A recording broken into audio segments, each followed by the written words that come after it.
کی مہک نے دل کے گنچے کھلا دیے ہیں، جس راہ چل دیے ہیں کوچے بسا دیے ہیں۔ اللہ کیا جہنم ابھی نہ سرد ہوگا، رو رو کے مصطفیٰ نے دریا بہا دیے ہیں۔ اپنے امام صاحب سے مہر دین کے تعلق مرد کو اپنی بیوی کے ساتھ کس طریقے سے حقوق کے ساتھ پیش آنا چاہیے، تمام چیزیں، تمام آئینہ آپ کے امام صاحب نے آپ کے سامنے رکھا۔ میرے مصطفیٰ علیہ الصلوۃ والتسلیم نے جب اپنی بیٹی سیدہ فاطمہ رضی اللہ تعالی عنہا کو جب رخصتی کیے تھے، باتیں سنیں صاحب، جب رخصتی کیے تھے ایک طرف حضرت علی رضی اللہ تعالی عنہ کھڑے ہیں، دوسرے جانب حضرت سیدہ فاطمہ رضی اللہ تعالی عنہ کھڑی ہے۔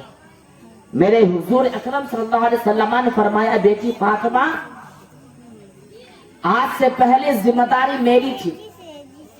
مگر آج کے بعد ذمہ داری میری نہیں بلکہ تیرے شوہر کی ذمہ داری ہے، جو تیرے شوہر علی کی ذمہ داری ہے۔ آج سے پہلے میری ذمہ داری تھی، آج کے بعد تیرے شوہر کی ذمہ داری ہے۔ روایتوں کتابوں کے اندر آتا ہے کہ سیدہ فاطمہ رضی اللہ تعالی عنہا نے، جو حضرت حسن حسین کی امی جان ہے، شیر خدا کی بیوی،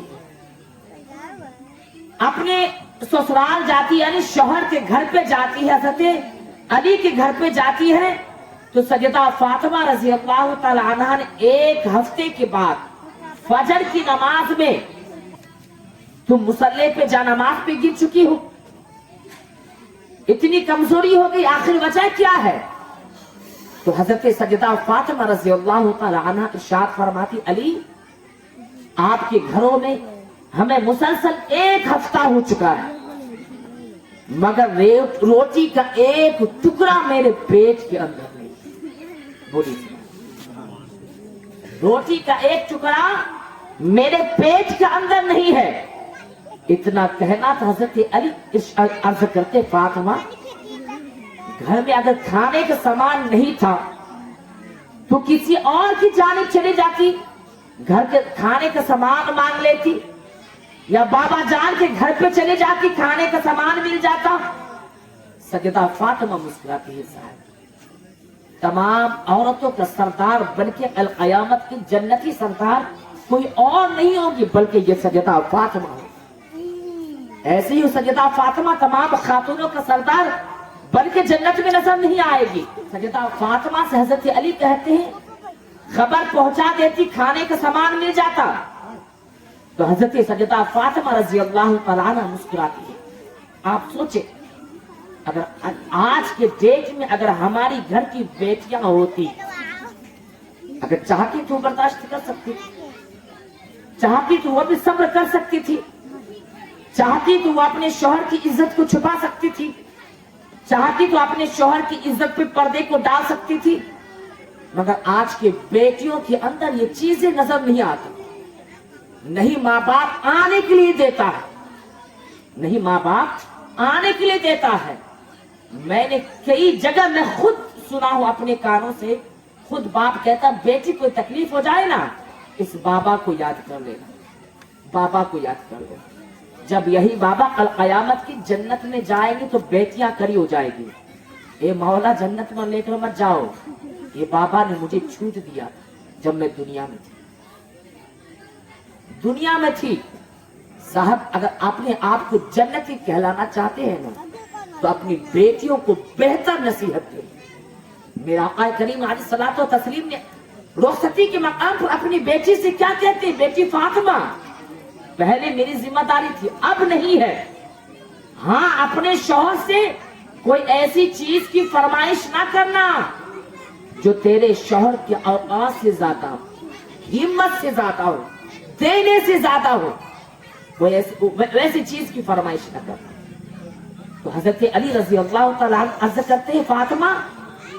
خبر پہنچا دیتی تو کھانے کا سامان مل جاتا۔ تو سیدہ فاطمہ مسکراتی عرض کرتی، بابا علی میں گھر میں خبر پہنچاتی، کھانے کا سامان مل جاتا، آس پاس میں پڑوسن کے گھر میں خبر پہنچاتی، کھانے کا سامان مل جاتا، مگر علی